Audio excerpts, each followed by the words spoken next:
Chapter 18 of the Skylark of Space by Doc Smith. The Invasion.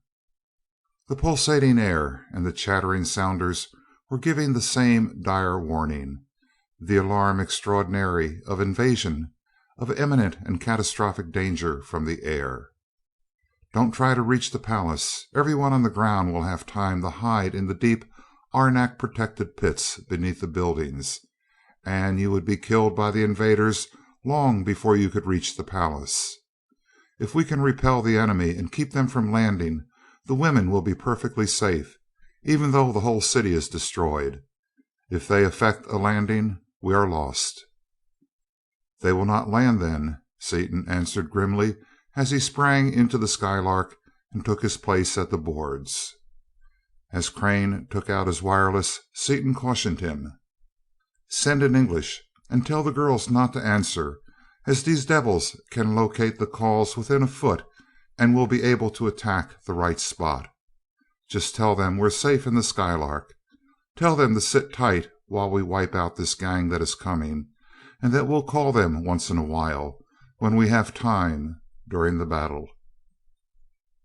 Before Crane had finished sending the message, the crescendo whine of enormous propellers was heard. Simultaneously there was a deafening concussion, and one entire wing of the palace disappeared in a cloud of dust, in the midst of which could be discerned a few flying fragments. The air was filled with Mardolian warships. They were huge vessels, each mounting hundreds of guns, and the rain of high explosive shells was rapidly reducing the great city to a widespread heap of debris. Seaton's hand was upon the lever which would hurl the Skylark upward into the fray. Crane and DuQuesne, each hard of eye and grim of jaw, were stationed at their machine guns. "Something's up!" exclaimed Seaton. "Look at the condol." Something had happened indeed. Dunark sat at the board, his hand upon the power lever, and each of his crew was in place, grasping his weapon, but every man was writhing in agony, unable to control his movements. As they stared, momentarily spellbound, the entire crew ceased their agonizing struggles and hung apparently lifeless from their supports. "They've got to him some way. Let's go," yelled Seaton. As his hand tightened upon the lever, a succession of shells burst upon the dock, wrecking it completely. All three men fancied that the world had come to an end as the stream of high explosive was directed against their vessel. But the 4-foot shell of arenak was impregnable, and Seaton shot the Skylark upward into the midst of the enemy fleet. The two gunners fired as fast as they could sight their weapons, and with each shot one of the great warships was blown into fragments. The Mardolians then concentrated the fire of their entire fleet upon their tiny opponent. From every point of the compass, from above and below, the enemy gunners directed streams of shells against the dodging vessel. The noise was more than deafening. It was one continuous shattering explosion, and the Earthmen were surrounded by such a blaze of fire from the exploding shells that they could not see the enemy vessels. Seaton sought to dodge the shells by a long dive toward one side, only to find that dozens of new opponents had been launched against them. The deadly airplane torpedoes of Osnome. Steered by wireless and carrying no crews, they were simply winged bombs carrying thousands of pounds of terrific electrical explosive, enough to kill the men inside the vessel by concussion of the explosion, even should the arenak armor be strong enough to withstand the blow. Though much faster than the Osnomian vessels, they were slow beside the Skylark, and Seaton could have dodged a few of them with ease. As he dodged, however, they followed relentlessly, and in spite of those which were blown up by the gunners, their number constantly increased until Seaton thought of the repellers. "Nobody home is right," he exclaimed as he threw on the power, actuating the copper bands which encircled the hull in all directions.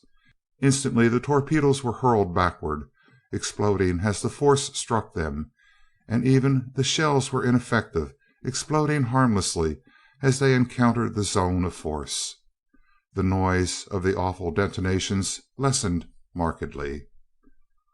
"Why the silence, I wonder?" asked Seaton, while the futile shells from the enemy continued to waste their force some hundreds of feet distant from their goal, and while Crane and DuQuesne were methodically destroying the huge vessels as fast as they could aim and fire.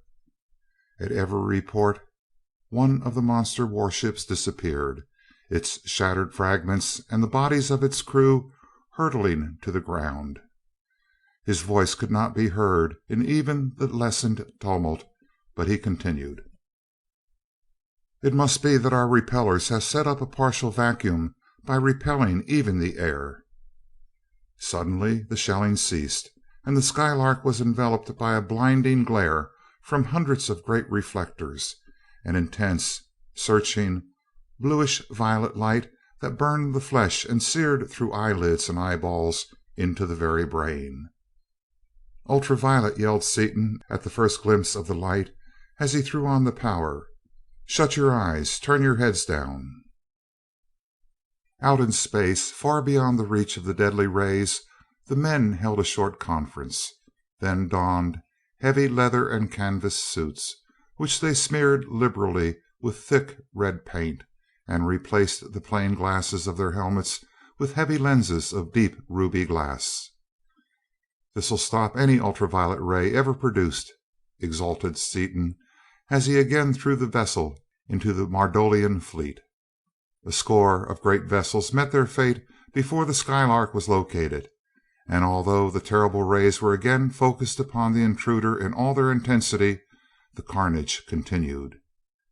In a few moments, however, the men heard, or rather felt, a low, intense vibration, like a silent wave of sound, a vibration which smote upon the eardrums as no possible sound could smite, a vibration which racked the joints and tortured the nerves as though the whole body were disintegrating. So sudden and terrible was the effect that Seaton uttered an involuntary yelp of surprise and pain as he once more fled into the safety of space. "What the devil was that?" demanded DuQuesne. "Was it infrasound? I didn't suppose such waves could be produced." "Infrasound is right. They produce almost anything here," replied Seaton, and Crane added: "Well, about 3 fur suits apiece, with cotton in our ears, ought to kill any wave propagated through air." The fur suits were donned forthwith, Seaton whispering in Crane's ear: "I found out something else, too. The repellers repel even the air. I'm going to shoot enough juice through them to set up a perfect vacuum outside. That'll kill those air waves." Scarcely were they back within the range of the fleet when DuQuesne, reaching for his gun to fire the first shot, leaped backwards with a yell: "Beat it!" Once more at a safe distance, DuQuesne explained: "It's lucky I'm so used to handling hot stuff that from force of habit I never make close contact with anything at the first touch. That gun carried thousands of volts with a lot of amperage behind them, and if I had had a good hold on it I couldn't have let go. We'll block that game quickly enough, though. Thick, dry gloves covered with rubber are all that is necessary. It's a good thing for all of us that you have those fancy condensite handles on your levers, Seaton." "That was how they got Dunark, undoubtedly," said Crane, as he sent a brief message to the girls, assuring them that all was well, as he had been doing at every respite. "But why were we not overcome at the same time?" "They must have had the current tuned to iridium, and had to experiment until they found the right wave for steel," Seaton explained. "I should think our bar would have exploded with all that current. They must have hit the copper range, too." Seaton frowned in thought before he answered: "Maybe because it's induced current and not a steady battery impulse. Anyway, it didn't. Let's go." "Just a minute," put in Crane. "What are they going to do next, Dick?" "Search me. I'm not used to my new Osnomian mind yet. I recognize things all right after they happen, but I can't seem to figure ahead. It's like a dimly remembered something that flashes up as soon as mentioned. I get too many and too new ideas at once. I know, though, that the Osnomians have defenses against all these things except this last stunt of the charged guns. That must be the new one that Mardonale stole from Kondal. The defenses are, however, purely Osnomian in character and material. As we haven't got the stuff to set them up as the Osnomians do, we'll have to do it our own way. We may be able to dope out the next one, though. Let's see what they have given us so far. We've got to hand it to 'em, responded DuQuesne admiringly. They've given us the whole range of wavelengths one at a time. They've given us light, both ultraviolet and visible, sound, infrasound, and electricity. I don't know what's left unless they give us a new kind of X-rays, or Hertzian, or infrared heat waves, or... That's it, heat, exclaimed Seaton. They produce heat by means of powerful wave generators, and by setting up heavy induced currents in the armor, they can melt arenak that way. Do you suppose we can handle the heat with our refrigerators? Asked Crane. Probably. We have a lot of power, and the new arenak cylinders of our compressors will stand anything. The only trouble will be in cooling the condensers. We'll run as long as we have any water in our tanks, then go dive into the ocean to cool off. We'll try it a whirl anyway. Soon the Skylark again was dealing out death and destruction in the thick of the enemy vessels, who again turned from the devastation of the helpless city to destroy this troublesome antagonist. But in spite of the utmost efforts of light waves, sound waves, and high tension electricity, the space car continued to take its terrible toll. As Seaton had foretold, the armor of the Skylark began to grow hot, and he turned on the full power of the refrigerating system. In spite of the cooling apparatus, however, the outer walls finally began to glow redly, and although the interior was comfortably cool, the ends of the rifle barrels, which were set flush with the surface of the revolving arenak globes which held them, softened, rendering the guns useless. The copper repellers melted and dripped off in flaming balls of molten metal, so that shells once more began to crash against the armor. DuQuesne, with no thought of quitting apparent in his voice or manner, said calmly, "Well, it looks as though they had us stopped for a few minutes. Let's go back into space and dope out something else."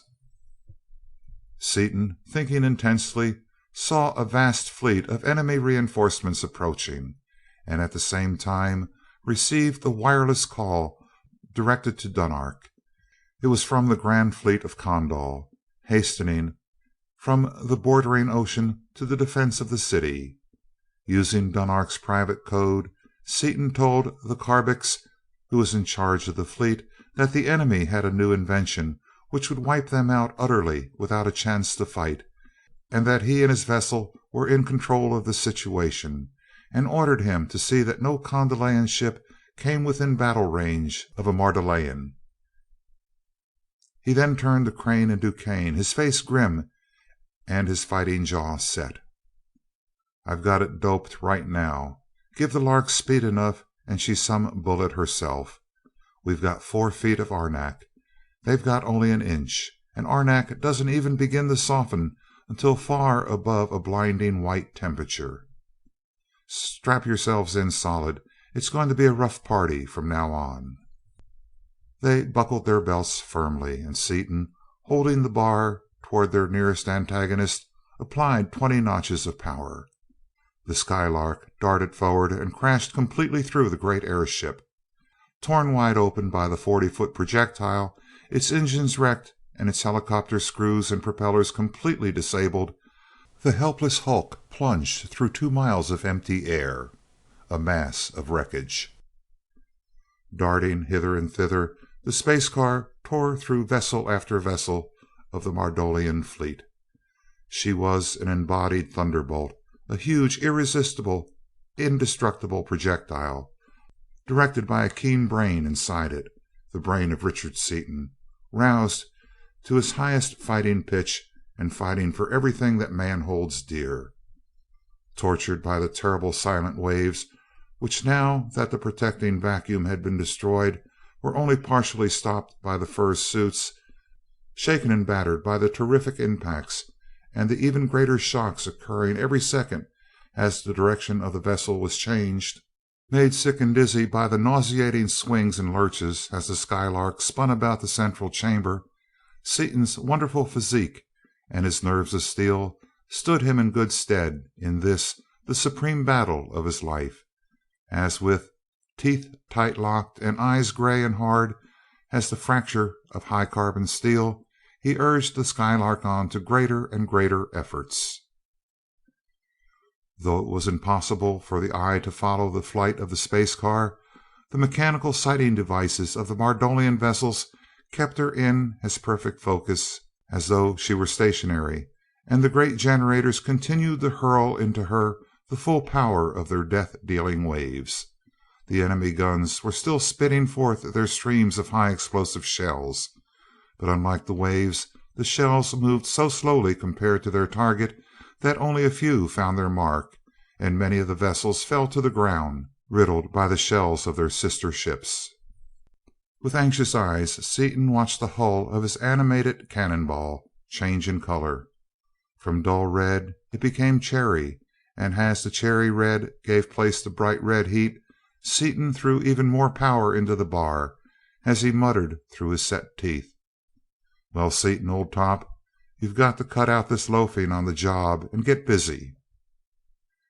In spite of his utmost exertions, and in spite of the powerful ammonia plant now exerting its full capacity, but sadly handicapped by the fact that its cooling water was now boiling, Seaton saw the arenak shell continue to heat.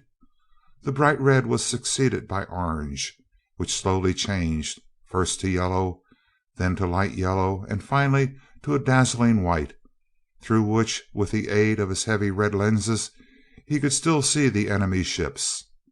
After a time he noted that the color had gone down to yellow, and he thrilled with exultation, knowing that he had so reduced the number of the enemy fleet that their wave generators could no longer overcome his refrigerators. After a few minutes more of the awful carnage, there remained only a small fraction of the proud fleet which, thousands strong, had invaded Kondal, a remnant that sought safety in flight. But even in flight they still fought with all their weapons, and the streams of bombs dropped from their keel batteries upon the country beneath marked the path of their retreat with a wide swath of destruction. Half inclined to let the few remaining vessels escape, Seaton's mind changed instantly as he saw the bombs spreading devastation upon the countryside, and not until the last of the Mardolian vessels had been destroyed did he drop the Skylark into the area of ruins which had once been the palace grounds, beside the Kondal, which was still lying as it had fallen. After several attempts to steady their whirling senses, the three men finally were able to walk, and opening a door, they leaped out through the opening in the still glowing wall. Seaton's first act was to wireless the news to Dorothy, who replied that they were coming as fast as they could. The men then removed their helmets, revealing faces pale and drawn, and turned to the helpless space car. "There's no way of getting into this thing from the outside," Seaton began, when he saw that the Kofedix and his party were beginning to revive. Soon Dunark opened the door and stumbled out. "I have to thank you for more than my life this time," he said, his voice shaken by uncontrollable emotion as he grasped the hands of all three men. "Though unable to move, I was conscious and saw all that happened. You kept them so busy that they didn't have a chance to give us enough to kill us outright. You saved the lives of millions of our nation, and have saved Kondal itself from annihilation." "Oh, it's not that bad," answered Seaton uncomfortably. "Both nations have been invaded before." "Yes, once when we developed the ultraviolet ray, once when Martinale perfected the machine for producing the silent sound wave, and again when we harnessed the heat wave. But this would have been the most complete disaster in history. The other inventions were not so deadly as was this one, and there were terrible battles from which the victors emerged so crippled that they could not completely exterminate the vanquished, who were able to reestablish themselves in the course of time. If it had not been for you, this would have been the end, as not a Condolinian soldier could move. Any person touching iridium was helpless and would have been killed." He ceased speaking and saluted as the Carfadix and his party rounded a heap of boulders. Dorothy and Margaret screamed in unison as they saw the haggard faces of their husbands, and saw their suits dripping with a thick substance which they knew to be red in spite of its purplish black color. Seaton dodged nimbly as Dorothy sought to take him in her arms, and tore off his suit. "Nothing but red paint to stop their light rays," he reassured her as he lifted her clear off the ground in a soul-satisfying embrace. Out of the corner of his eye he saw the Condolians staring in open-mouthed amazement at the Skylark. Wheeling swiftly, he laughed as he saw a gigantic ball of frost and snow. Again donning his first suit, he shut off the refrigerators and returned to his party, where the Carfadix gave him thanks in measured terms. As he fell silent, Dunark added: "Thanks to you, the Mardolian forces, instead of wiping us out, are themselves destroyed, while only a handful of our vessels have been lost. Since the Grand Fleet could not arrive until the battle was over, and since the vessels that would have thrown themselves away were saved by your orders, which I heard, thanks to you, we are not even crippled, though our capital is destroyed and the lives of some unfortunates who could not reach the pits in time have probably been lost. Thanks to you," he continued in a ringing voice, "and to the salt and the new source of power you have given us, Mardonale shall now be destroyed utterly."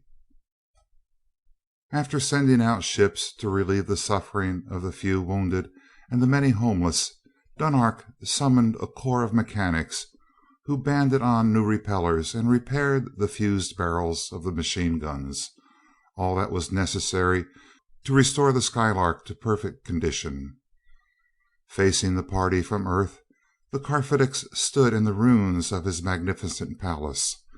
Back of him were the nobles of Condol, and still further back in order of rank stood a multitude of people. "Is it permitted, O noble Carfado, that I reward your captive for his share in the victory?" he asked. "It is," acquiesced Seaton and Crane, and Roban stepped up to Duquesne and placed in his hand a weighty leather bag. He then fastened about his left wrist the Order of Condol, the highest order of the nation. He then clasped about Crane's wrist a heavily jeweled, peculiarly ornamented disc wrought of deep ruby red metal, supported by a heavy bracelet of the same material, the most precious metal of Osnome. At sight of the disc the nobles saluted, and Seaton barely concealed a start of surprise, for it bore the royal emblem and delegated to its bearer power second only to that of the Carfadix himself.